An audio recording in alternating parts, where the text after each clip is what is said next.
어린이날을 앞두고 제주에서 눈길을 끄는 조례안이 발의됐습니다. 식당, 카페 같은 장소를 가보면 노키즈 존이라고 해서 아이들의 출입을 제한하는 곳이 늘고 있는데 제주도 의회가 이를 금지하도록 하는 조례안을 발의한 것입니다. 그런데 실효성에 한계를 보이는 데다가 반발도 만만치 않아서 원만히 처리될지는 미지수입니다. KCTV 제주방송 이정훈 기자의 보도입니다. 최근 아이들의 출입을 제한하는 이른바 노키즈 가게들이 늘고 있습니다. 지난 2015년 식당에서 화상을 입은 아동에게 식당 측이 배상하라는 판결이 있은 후 영유아나 어린이의 입장을 금지하는 가게들이 하나둘 생겨났습니다.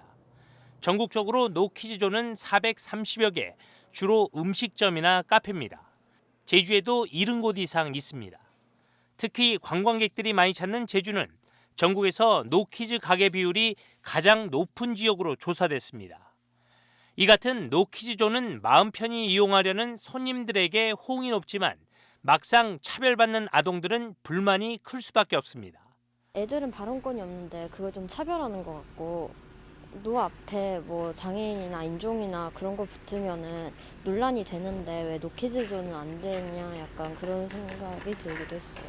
이런 가운데 전국에서 처음으로 영유아나 어린이를 동반하는 손님을 거절하는 업체인 이른바 노키즈존을 금지하기 위한 조례가 발의됐습니다. 제주도의회 송창권 의원은 아동 출입 제한 업소 지정을 금지하는 내용을 담은 조례안을 대표 발의했습니다. 이 조례안에는 특별한 이유 없이 아동이나 아동을 동반한 보호자의 출입을 제한할 수 없도록 자치단체장이 노력해야 한다는 내용을 담았습니다.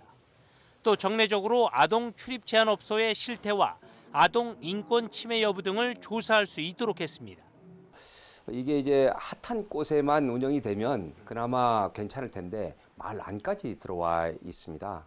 그러다 보니까 이 부분에 있어서 아동에 대해서 선별적으로 받게 되고 또 아동들에게 큰 상처가 되는 차별이 되고 하지만 노키즈존을 금지하는 이 조례안이 실효성을 갖기에는 한계가 있다는 지적입니다. 상위법이 없어 위반 업소에 대한 과태료 부과 등 행정 처분할 강제력이 없기 때문입니다. 한편에선 영업의 자유를 침해한다는 반발도 나오고 있습니다. 서울시는 최근 노키즈의 반대인 키즈 오케이존 개념을 도입해 아이들을 위한 용품 구매비를 지원하며 돌파구를 찾고 있습니다. KCTV 뉴스 이정훈입니다.